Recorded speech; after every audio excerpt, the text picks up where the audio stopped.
Woodruff of Suncoast CPA Group. Brendan Lesser ended with me today. And Brendan, welcome to the podcast today, sir.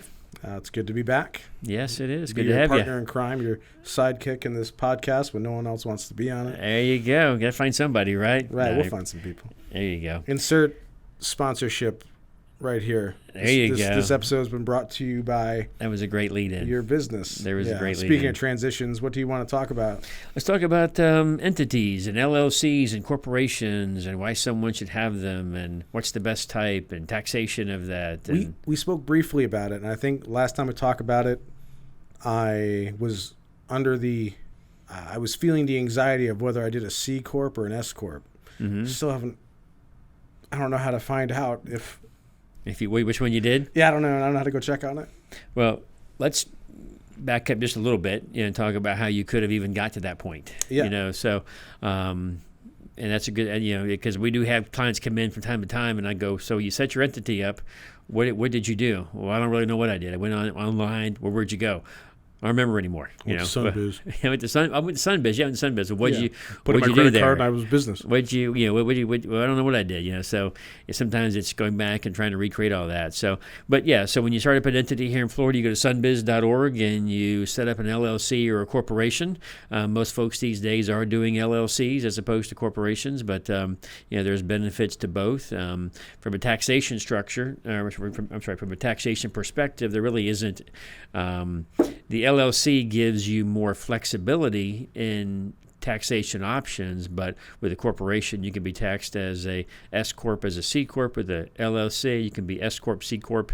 If you have more than one partner, you can be a partnership. If it's just you by yourself, you can be a proprietorship. So, the taxation rules that the IRS has in place doesn't matter whether you're a corporation or an LLC. It's are you a C Corp, you're an S Corp, partnership, or proprietorship. So, but from a flexibility standpoint, the LLC gives you the greatest, I'll say, taxation options that you can pick from, and so that's why we see a lot of people setting up LLCs. So, to your question, are you a C Corp or are you an S Corp? So, if you went on sunbiz.org, set your corporation up, if you were to you had to fill out an extra form with the IRS to have your corporation taxed as an S Corp, Form 2553.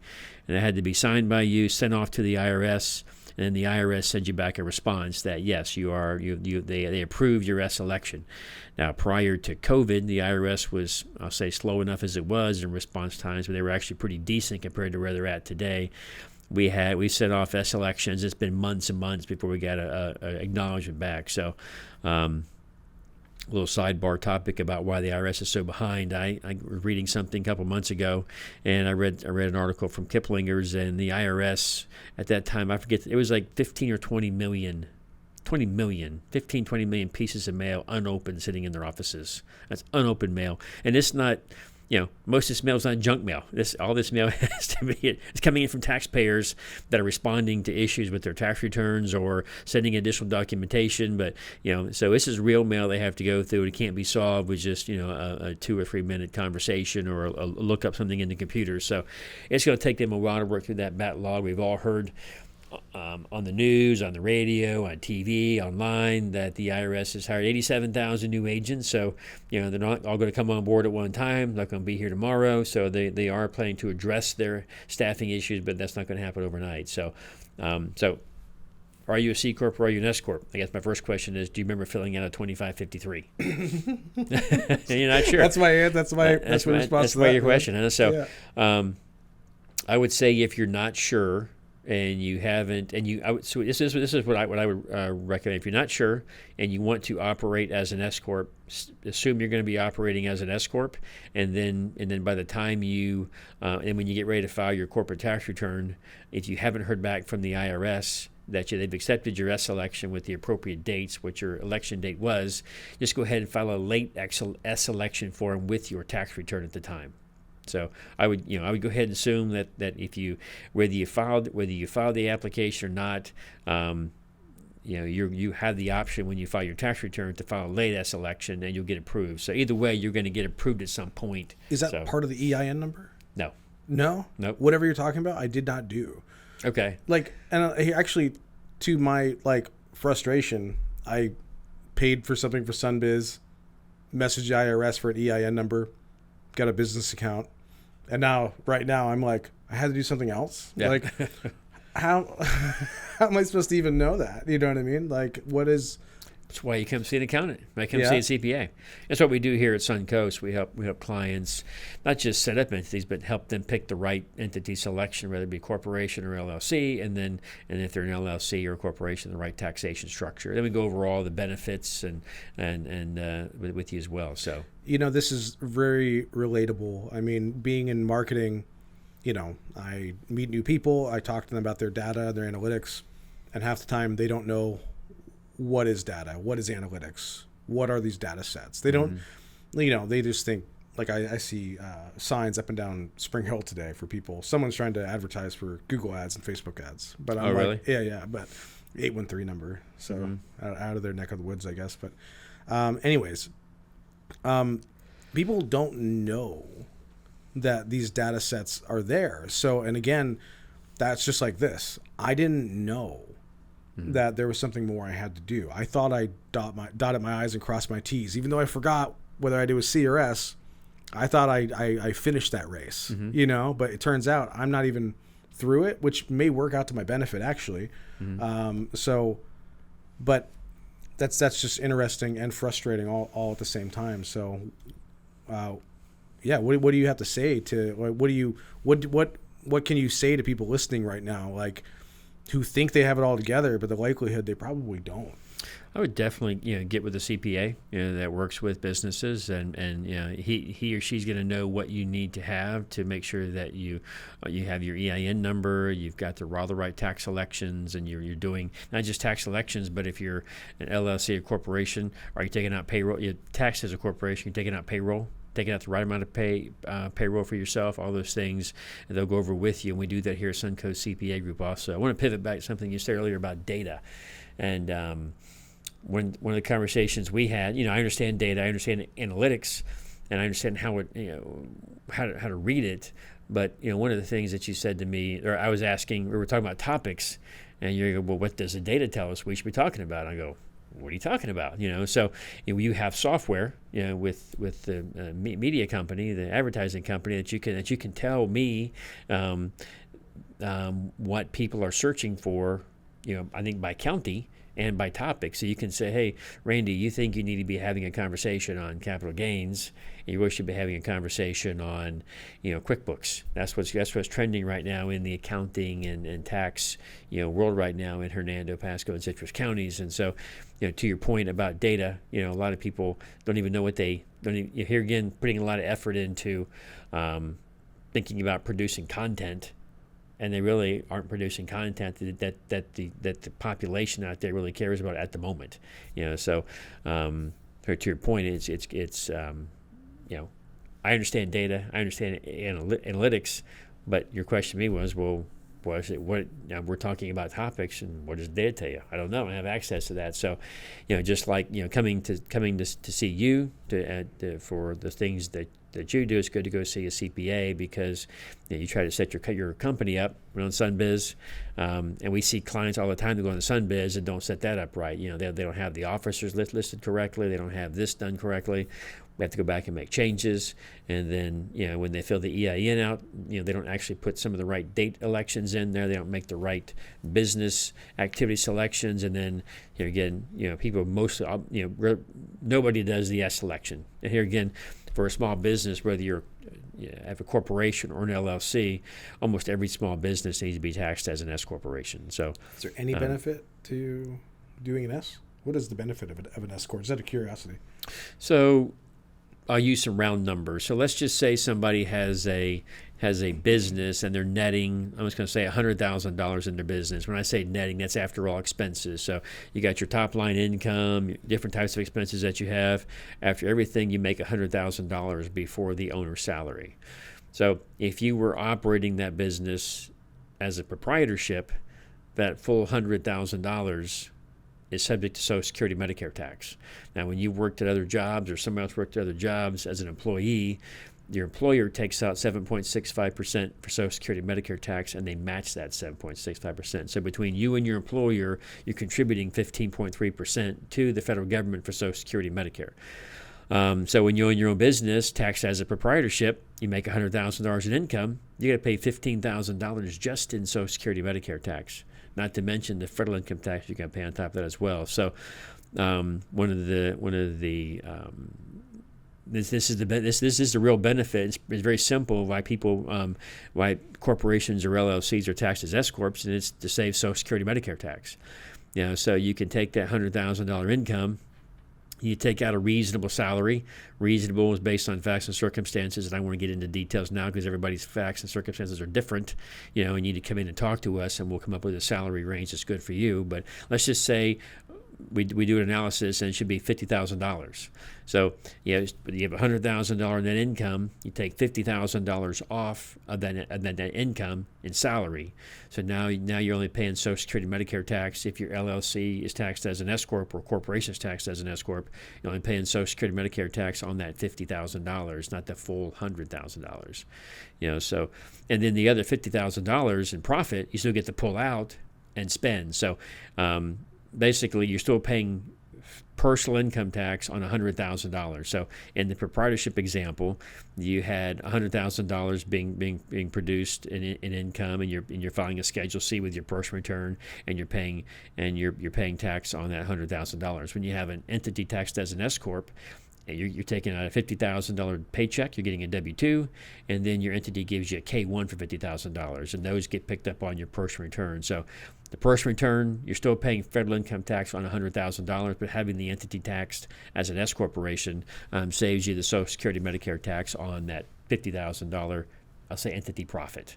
And that's kind of the, that's really the big secret, if you will, or the big difference of what the benefit of having your entity taxed as an S corp. And then we've got hundreds of small business clients, almost every single one, if they're netting more than, let's say, $30,000, is being taxed as an S corporation. Well, I'm glad this is recorded. You're gonna play it back? That simple. Yeah, that's and it really is. I mean, it's so it's not we have a lot of people come out here, come in and see us over the years, and it's like, I want to be an S corporation, but I don't know why. It just basically, you want to become an S corporation so you can cut your Social Security Medicare tax burden down. Now, as I mentioned, you have to take out a reasonable salary, a reasonable compensation, and so when you start to realize, hey, if I take my salary lower and lower and lower, I'll save more money in Social Security Medicare tax. Well, the IRS has realized that people do that through years and years of auditing, and they have over the last, I don't know, I mean, it's probably going back 30, 40, 50 years. There's been, many court cases that the IRS has won on reasonable compensation. And one example that comes to mind, there's an attorney owned his or her own law firm, and they were making $150,000 to $200,000 a year in profit. They were taking out $6,000 or $7,000 only in salary, and they were taking everything else out in corporate distributions and not paying any Social Security Medicare tax. That attorney definitely lost that case because being an attorney making $6,000 or $7,000 for the entire year is not reasonable. So if you're not going to win a case with the IRS if you're not taking out reasonable compensation, and that's all based on facts and circumstances. There's no definitive number that it has to be. There's no chart you take a look at. It's all based on facts and circumstances, and we can help you figure out a good, reasonable salary for you. And we help you do that every year because your business is going to change and fluctuate. Your profits are going to go up, they're going to go down, and you can adjust your salary in accordance with that. So to bring it all the way back to the point of people not knowing there's more to it. I went and just looked it up to make sure I didn't misquote it, but have you ever heard of the Dunning-Kruger effect?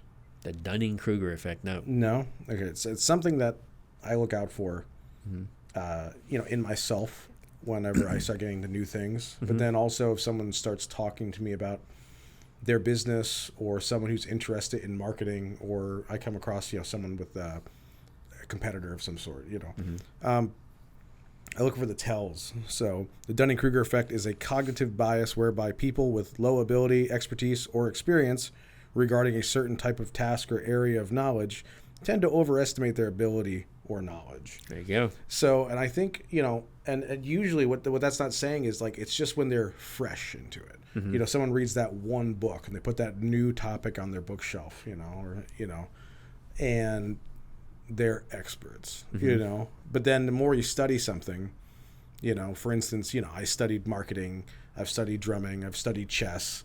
And like, as soon as you start, you get a whole bunch of tools you can get really excited about. And then as you dive deeper, you realize this is a lot. I don't know anything. And I think that's like why a lot of philosophers say like wisdom is kind of at the point where you realize like, maybe I don't know everything, because you realize you start looking at the daunting amount of information. So yeah, to your point, hire an expert, to reduce, I guess, the pain points and mistakes you can make. Even working with an attorney today with our topics for some marketing, the big point that they had was the two big points I can make for hiring an attorney. Like, one is you're handing the stress levels to someone else, and two, they're traversing all the red tape. So handing your stress off and reducing your mistakes, like that's usually, I think, really hiring an expert in any field. Those are kind of like the two big points. That's the expectation. Yeah. And lots of times, to your point, people that do this every day for a living should be able to make it look simple and easy because they do it every day, and they should know what they're doing, and they should be able to take that stress off you. And you should walk out of an appointment with someone like that, like, wow, that wasn't bad at all. And if they know what they're doing, they'll be able to explain it to you. It's the hows and the whys, and you walk out of there too with an understanding. And that's important too. It's not just, you shouldn't walk out of a meeting with whether it be a lawyer, marketing person, your CPA, walk out of a meeting. Now, there are some topics that get really deep in the weeds, and you may walk out of there going, I understood it as I was being discussed. I was discussing the topic, but now that I'm out of the office 15 minutes, I kind of forgot what it was. And that's okay on certain topics, but you should definitely, as you're talking to your advisor, your financial advisor, your CPA, if you're talking about marketing, you want to understand what you're, there's no reason why you can't understand what the topic is if it's being explained to you properly. So most things in life, in my opinion, aren't really that hard to figure out if you just put some effort into it and try. So if you looking to set up an entity and wondering what kind of taxation you should have, how should you be an LLC or a corporation, we can definitely meet with you and help you pick out the right one. As I mentioned earlier, most folks are setting up LLCs these days, and most folks are definitely, depending on to get to a certain size, are picking S corporation. When I say size, usually net income. There's some other requirements you have to go through when you have your LLC taxed as an S corp, filing requirements. But it's we're working with a professional, definitely. To your point, definitely.